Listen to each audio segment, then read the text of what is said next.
Hey YouTube, Mr. Terry back here once again to continue Oversimplified's video on the Cold War. This is video part 2. If you didn't see part 1, go down to the description and you'll see my video. As always, make sure that you go and visit the original creators video by going to the link that I'll also have down below and making sure you support them, give them a like and subscribe. Alright, let's go ahead and start part 2. See what they got for us. For anyone who thinks recent US history has never been as crazy as it is right now, allow me to present to you the 1960s, extreme cultural division, major political assassinations, and the closest the world has ever come to nuclear apocalypse. Shocked by the CIA's intrusive methods for putting down socialism in Latin America, a certain Fidel Castro met with a certain Che Guevara in a bar in Mexico City, and the two of them decided they should grow some awesome beards and overthrow the Cuban government, which is exactly what they did. Cuba had been America's summer playground, and America didn't like seeing a communist regime being set up in its own backyard. So the US immediately began training up Cuban exiles to invade Cuba and overthrow Castro. However, as the day of the operation came closer, Kennedy wanted to conceal any US involvement in the plan, so he massively scaled back American air support, and as a result, the Bay of Pigs invasion was a humiliating defeat for America. But Castro felt there was still an impending US threat to his regime. Meanwhile, in the Soviet Union, Khrushchev had a lot of medium-range nuclear missiles that couldn't reach America, but they could if they were positioned, say, on an exotic Caribbean island off the coast of Florida. Hey, I'm a communist who hates America. You're a communist who hates America. You know what that means? We should fall in love. I was just gonna suggest you set your missiles up in Cuba. Oh, no, you're right. That's a better idea. Be still, my beating heart. On October 14th, 1962, a U-2 spy plane over Cuba noticed something strange. Crisis, right? Sir, Well, you need to look at this photograph. You're right. That's the cutest dog I've ever seen. Sir, I was referring more to the Soviet missiles. America freaked out as they realized what was going on. They were completely vulnerable, and they had to act fast. They knew that airstrikes or an invasion of Cuba would likely mean nuclear war with the Soviet Union. Yeah, so this is probably the scariest moment from the Americans in the Cold War, which was, there's such an incredible amount of nukes that both have, but this is still an era here in the early 60s that delivering, right, these missiles is the big challenge. Because at this point, if you wanted to do something cross, or intercontinental, you would have to, use a plane and fly and drop them, which is very, dangerous. But the technology at this time could be used for shorter rockets, right, or shorter range rockets. And up to this point, the Russians did not have anything in range of mainland America. So this, communist takeover in Cuba, and then kind of this alliance that's being created with the potential of having these nukes in Cuba was frightening for the Americans. Now we'll see if they get to it, but it's also important to notice to note that Americans had nukes in Turkey, right, which is close to the Soviet Union too. So that's definitely going to be a defense that the Soviet Union will use, which is, hey, you have nukes in Turkey, which is in range of us, then why shouldn't we have them in another place like that? So that's kind of the baseline of all of this right now. So Kennedy came up with another idea, a blockade. The US Navy announced it would stop and search any Soviet ships heading to Cuba and would sink any that did not comply. In response, the Soviet put its military into full combat readiness. The US did the same and began drawing up plans for an attack on Cuba. Things were escalating fast, and both superpowers were getting ready for World War III. Emergency communications between the two sides broke down as Khrushchev rejected Kennedy's demands for the missiles to be removed. And for the first time in history, US Strategic Air Command moved to DEFCON 2. DEFCON 1 means nuclear war. The Soviets shot down a U-2 spy plane over Cuba. A Soviet nuclear submarine in the Caribbean mistakenly believed war had already broken out, and two of the senior officers gave the go-ahead to fire its nuclear torpedo. Thankfully, the third senior officer, this beautiful man, refused to authorize the decision. The US finalized its preparations, and I kid you not, the day before the US were set to decide the day and time for the Cuban invasion, Khrushchev was like, hey, if you just removed your missiles from Turkey, we'd remove ours from Cuba? Good. Yeah, that sounds good to me. It was a bit more complicated than that, but at the last second, the two sides finally came to an agreement. Soviet missiles were shipped out of Cuba, and the world breathed one gigantic sigh of relief, except for one guy, who was bloody livid. Phew! Let's hope that's the biggest crisis of my presidency. Unfortunately for him, his presidency was to end with one. Having nearly blown up the planet, a few changes were made. First, the superpowers agreed to a limited test ban treaty. Secondly, the Soviets ousted Khrushchev and replaced him with Leonid Brezhnev, who was a kisser. He liked to kiss. Both sides were deeply concerned at the prospect of nuclear war, Okay. but still, the arms race raged on throughout the 60s and 70s. US intelligence worked out that the Soviets' nuclear arsenal was not as powerful as they previously thought, but in fact, it was America that held the advantage. ABMs and MIRVs were developed, and the doctrine of MAD. If both sides knew they would be completely destroyed by a nuclear war, assured neither would risk destruction. starting one. But even without war, the world was already feeling the effects of nuclear weapons. One of the debates around the existence of incredible amounts of atomic weapons is this. Does the existence of atomic weapons right now, does that ensure peace, or is it going to basically amplify the potential of war into being a nuclear war? So again, is, having this incredible arsenal where the different sides have more nukes than you would ever need to destroy the enemy country and shoot probably the world in general, is that the thought of that you have these weapons, but so does somebody else, is that keeping the two sides from having conflicts escalate more? Or is the existence of these weapons just mean the more that you have, the more likely they are to be used? So that's a debate I know we have, or a talk we have in in my class about that, and usually get some opinions on both sides. But of course, what you can refer to is these have not been used, these atomic weapons. Once we entered a stage in history where multiple sides have atomic weapons, we've never seen them used on people before. But that doesn't necessarily mean that's going to happen forever.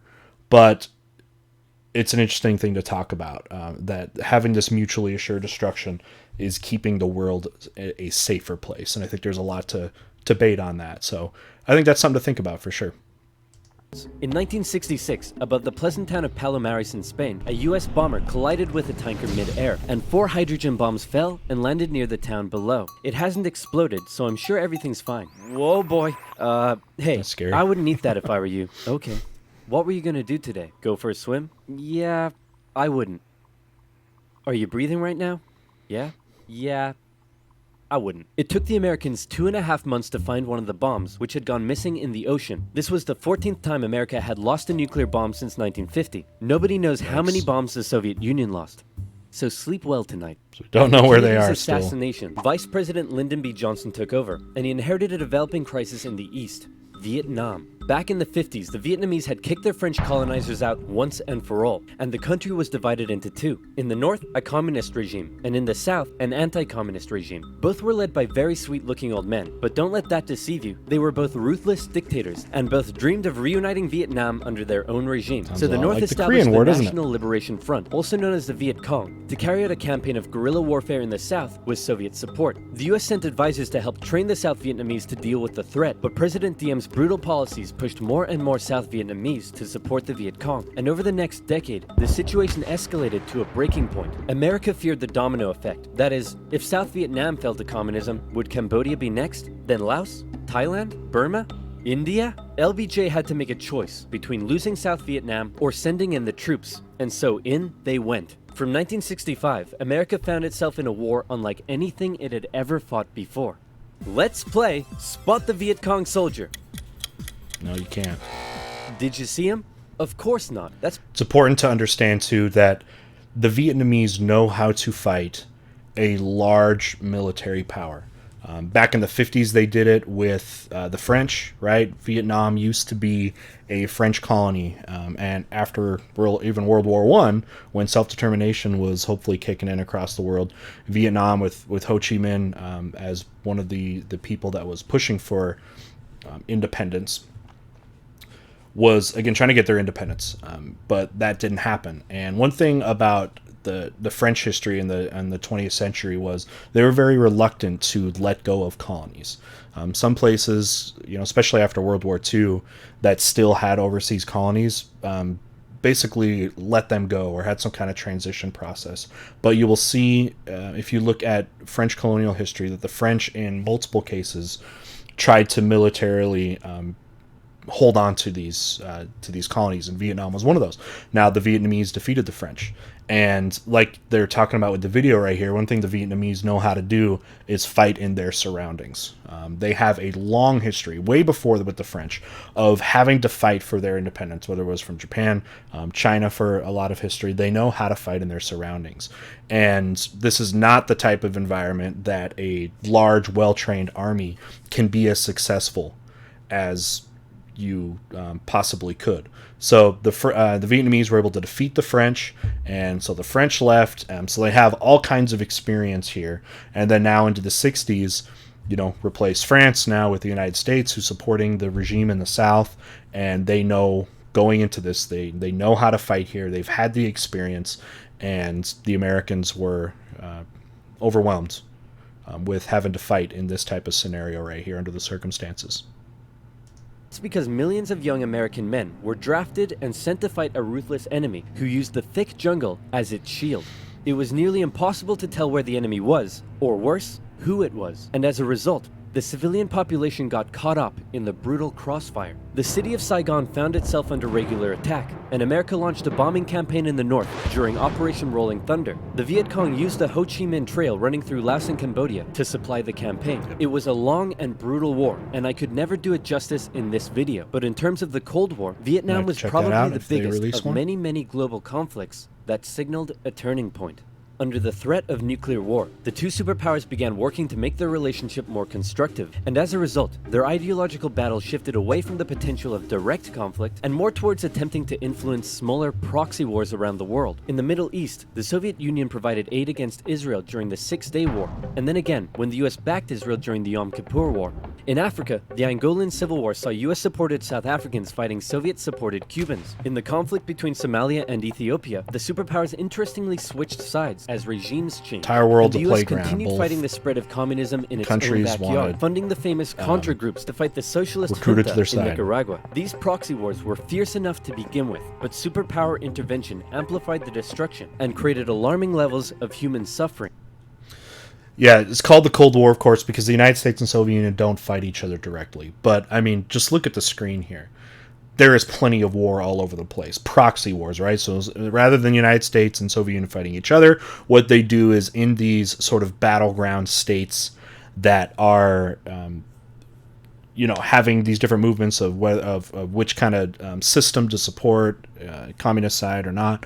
And, of course, the United States, Soviet Union would support those that supported them, right? So you would indirectly fight each other. So there's a lot of violence in the Cold War. No, not necessarily between the United States and Soviet Union directly, and maybe again that's because of the whole mutually assured destruction thing, but there is plenty of war going on. You can see the world is just getting caught almost in the middle of this, and it's like you got to pick a side, right? That's what Soviet Union and the Americans want. Pick a side and make sure it's ours.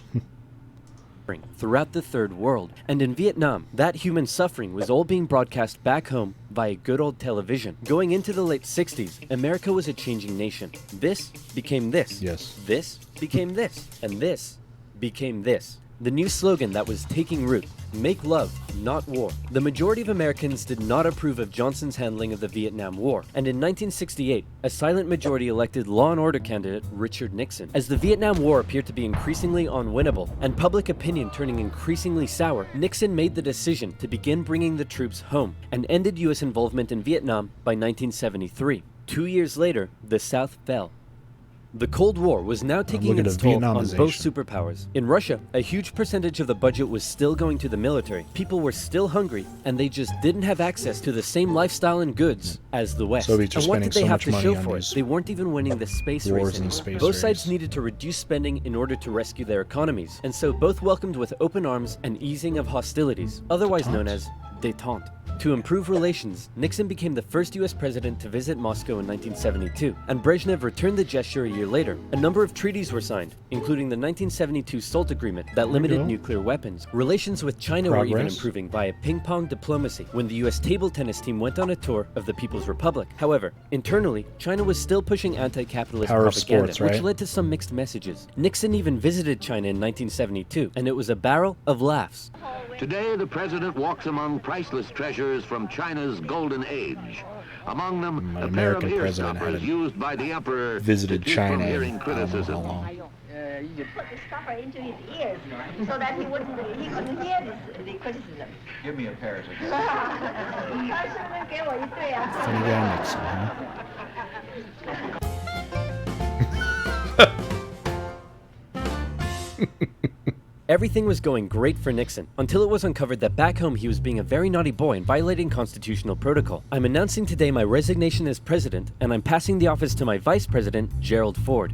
Wow, you mean in America that people can actually remove their leader when he breaks the law? Why not just rule by force? Where's the corruption? And my first act as president is to pardon Nixon. Ah, there it is. After the whole fiasco, Americans decided what they really wanted was just a nice, safe guy who wouldn't cheat on them. So they elected Jimmy Carter, and the two sides met in Vienna where they signed yet another strategic arms limitation treaty. It's an honor, Premier Brezhnev. Likewise, President Carter. Oh, Please don't do that. But that's not to say there was no longer any tension between the two sides, because there was. Heaps of it. Once again, the Soviet Union put down further attempts at reform and rebellion in the Eastern Bloc. The Euro missile crisis saw new and improved classes of intermediate-range missiles being deployed in Europe. In 1979, the Soviets thought it would be a good idea if they had their own Vietnam and invaded Afghanistan to prevent a US-sponsored Soviet Islamic Vietnam, insurgency. yep. And in Yeah, response to War. these various crises, Olympic Games were boycotted. Conservatives were concerned that US policy had become too soft, and in 1980, they decided they wanted a president who would be tough on communism, so they elected Ronald Reagan. And Reagan came in guns blazing. Concerned at the Soviet Union's human rights violations, he made a speech calling them an evil empire. And he also wanted to renew the arms race using technological advances in computing and lasers. He came up with the Space Defense Initiative, also known as Star Wars, which was basically a big defensive anti-nuke shield around the country. But a lot of people thought it was a pretty dumb idea. The Soviet Union perceived this shift in rhetoric as the USA getting ready for war, and they were feeling especially threatened as their relationship with their communist ally China had broken down. Relations took a big hit in 1983 when the Soviets shot down a Korean airliner that had strayed into their airspace, and it looked like the world was going right back to mid-20th century Cold War tension. But then Brezhnev got really old and died, and was replaced by this guy who was really old and died, and was replaced by this guy who was really old and died, and he was replaced by Mikhail Gorbachev. Coming into office come in the changes. 1985, he was the real game changer. His philosophy differed a lot from previous Soviet leaders. He felt that the reason the Soviet system and economy was struggling was that it didn't allow the Soviet people to find satisfaction in their work, because they weren't allowed to speak freely and lived in fear. Gorbachev wanted the Soviet Incredible people to be censorship. happy, but unlike previous Soviet leaders, he actually made the change happen. Within the first couple of years, he began the political movement for more openness and transparency, and Glasnost, the restructuring of the perestroika. Soviet political and economic systems. And change very quickly took effect. People could criticize the government, they could enjoy Western pop culture, the media interviewed Margaret Thatcher, but most importantly, the Soviet people could now enjoy Pizza Hut. All hail to Gorbachev. He also knew that the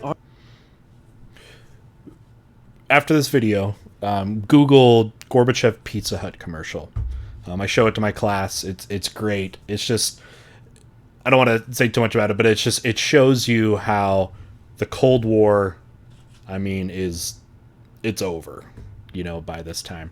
But what I wanted to say before this was Gorbachev, it looks like him coming in, like from how they're portraying it, is he's, almost like an anti-communist in some way. He's a capitalist, and he's not, right?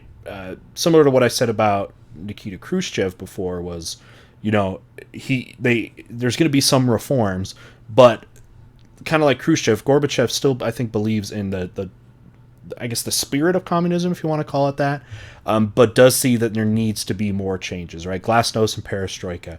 Glasnost needing to means openness, needing to allow the people to have more of a voice and criticism, things like that, and be more a part of things that way. And perestroika, meaning restructuring the government. The government had become way too large, and I think responsible for way too much decision-making and overseeing, that it was keeping efficiency down. So giving a little bit more ability for more local decision-making for economic decisions and things like that, almost like a taste of capitalism, almost in a way. And what I think he was hoping for here was that Glasnost and perestroika would save what spirit of communism was still left, right? That you could kind of have both. And what you're going to find out here, I think, is once, that leash was kind of given out, that they were given, I guess, more freedoms in a way and more control back to the people, that the people wanted more. Or eventually the whole thing is going to collapse in general. The whole communist system in there. But you can see Gorbachev is kind of understanding that he's trying to hold on to what is left of the system. Arms race needed to end in order to rescue the Soviet economy, and a they're bankrupting positive relationship themselves. with the West must be established. Constructive dialogue reopened and resulted in the INF Treaty, which saw all intermediate-range missiles eliminated, which was huge. Reagan's tone towards the Soviet Union began to soften, and things were looking up. But what would these reforms mean for the Eastern Bloc? For decades, the Soviets had been brutally suppressing any attempt at change. Now, would they be allowed? And that was the exact question on Hungary's lips when the Prime Minister visited Moscow. Gorbachev's response: he didn't necessarily agree with the reforms, but he wouldn't stop them either. He was prepared to let the Eastern Bloc choose its own future. This was massive, and the Hungarian leaders began planning free, multi-party elections. Poland followed suit, and also held elections in June. The anti-Soviet party, Solidarity, won 99 out of 100 seats in the Senate. But not just that. In Hungary, the barbed wire border between East and West was removed. The Iron Curtain was unraveling. But not all Eastern Bloc leaders were happy. Notably, East Germany was still ruled by a hardline Stalinist, Erich Honecker, and many East Germans were still eager to get out. They had been trapped by the Berlin Wall, but now they were doing the math. If they could travel to Hungary, and Hungary's border with the West was loosening, could they now make it to the West? That summer, East Germans decided Hungary was the latest top holiday destination. They traveled there in droves, and using various methods, tens of thousands crossed the border into Austria and the West. Honecker was furious, and blocked travel to Hungary, but that civil liberties train had started rolling, and it wasn't stopping. Thousands more flocked to the West German embassy in Prague, where they stormed the fence around the embassy gardens, and a temporary refugee camp was set up. In September, deals were struck to allow the refugees to travel west via train. Back in East Germany, the people were running on a civil liberties high, and they wanted their next hit. Dissent was growing. Over time, demonstrations turned to mass protest, with plainclothes secret police officers doing their best to put down the dissent, but it had grown well out of their control. And worse, the biggest demonstration was yet to come. We're gonna put all of this down by force, right guys? Guys?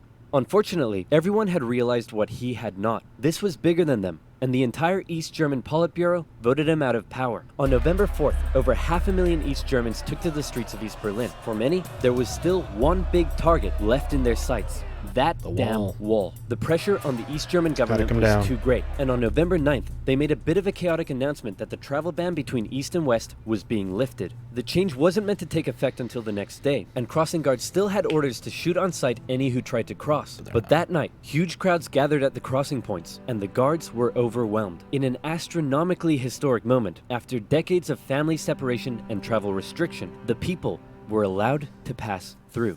East and West Berliners couldn't believe it, and celebrated together throughout the night. Some even climbed the wall and began to topple it. The Iron Curtain had fallen, and a year later, Germany would be reunited. Elections in Bulgaria, a peaceful revolution in Czechoslovakia, and a violent one in Romania brought to an end communist authority in the Eastern Bloc. America decided it would be best if it just stayed away and let the change happen, as the anti-communist movement continued all the way back to Moscow. Gorbachev had given the people the freedom to demonstrate. Now, they demonstrated for an end to the communist single-party rule, and Gorbachev had to give in. For the first time in history, elections were held in which candidates not officially endorsed by the party were allowed to run. Ambitious rival of Gorbachev, Boris Yeltsin, led a growing democratic movement. Now things here get quite confusing, and the dissolution of the Soviet Union is a complicated topic, so believe me, this is oversimplified, but it went a little bit like this. The Soviet Union was made up of a number of smaller Soviet republics, the largest of which was Russia. Yeltsin got himself elected the president of Russia, and began a struggle for sovereignty against Gorbachev and the greater Soviet Union. Communist hardliners were horrified at what Gorbachev was allowing, so they briefly kidnapped him and tried to set up their own emergency government. But Yeltsin and his supporters all gathered around the White House in Moscow and were like, no, we have a tank. So the hardliners had to concede and released Gorbachev. Wow, thanks Boris. That was a close one. No problem. And thanks to you for all the great freedom you've given us. Anytime, pal. And just to inform you, I've used that freedom you've given us to go behind your back and make a deal with Ukraine and Belarus to dissolve the Soviet Union and set up the Russian Federation. In other words, you're no longer in charge. I am. USSR is done. So uncool. And so decades of tension and the everlasting threat of nuclear war finally came to an end as democratic governments were established in many of the old Soviet republics, and the world got along together forever after. Right, guys? Hey, this modern art thing is growing on me. Where can I learn to do that? Skillshare. Skillshare is an online learning community. Looks like their video's over, but let's go ahead and let the business, ad and roll more. because I want to Learn make how sure code that your they own get their games and support apps. Learn a musical and get instrument. to Learn how to animate videos thank like their mine. sponsors. Learn So Japanese. Premium membership gives you unlimited access to all of these classes and more. And better yet, everything is taught by genuine experts working in their field. Skillshare is also more affordable than other learning platforms, with an annual subscription being less than $10 a month. What's that? You wish you had an exclusive deal just for Oversimplified viewers? Well, wish no more, my friend. The first 500 people to use this link, which can be found in the description below, will get their first 2 months for absolutely free. Plus, you'll be supporting my channel and keeping these videos coming. So be sure to use the link in the description box below and learn something new today. Awesome. Okay, another great job by the Oversimplified crew over there. This one was funny too. Plenty of funny things going on there. So it's a great way to, you know, to just sometimes just get a refresher on parts of history here. So it looks like they've got more videos too. So I mean, if there's other Oversimplified videos you think I should check out, be sure to again leave that in the comments. Once again, make sure you support the original content creators by going to their site and liking and subscribing and that sort of thing. They do an incredible job. It's amazing, you know, how well these people are making these videos, putting them on YouTube, and I just think the more that can be out there when it comes to history, the better. It's such easily, you know, so easily accessible, and there's such talented people out there that are making great things. And I know it's a great time to, you know, to educate yourself. It's just everything's out there. It's all high quality. It's awesome. So I look forward to checking out more of this stuff. So once again, thank you for watching, and we'll see you next time.